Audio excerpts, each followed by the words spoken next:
Good afternoon, my name is Arihanna Dawson, and today I will be presenting my thesis and my wildlife.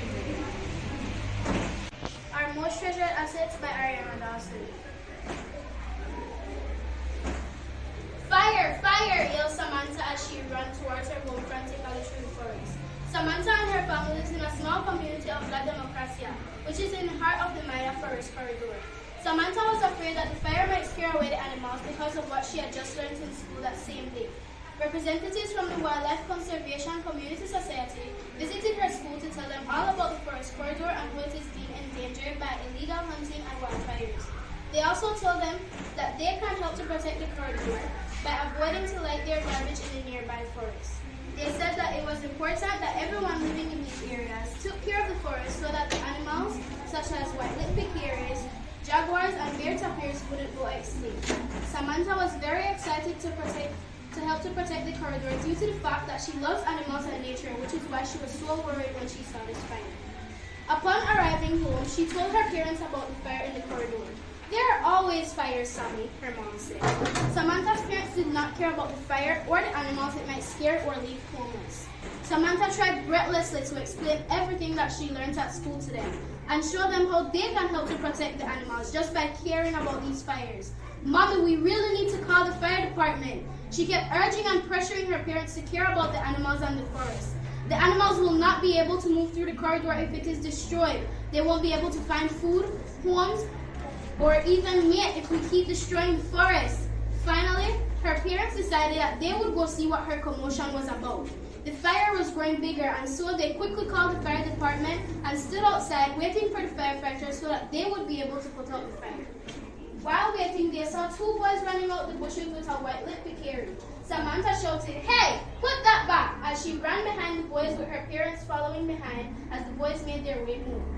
When they arrived at the small bungalow house, they saw two little boys sitting in the backyard, one with the peccary in hand and one with a knife, observing the animal as if though they were trying to figure out how to kill it. Samantha made her way to the front door and knocked as her parents stood behind her.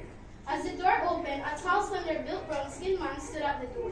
"Yes," he said, watching them staring in wonder. "Hello, sir. Are you Johnny and Junior's dad?" Yes, he quickly replied. Samantha and her parents told the boy's father all about the boys hunting the peccary and bringing him home. "Oh, yes, they always go hunting," replied their father.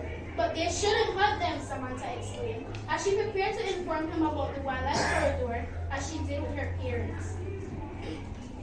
After being educated, the boys' father called them and warned the boys about hunting in their area.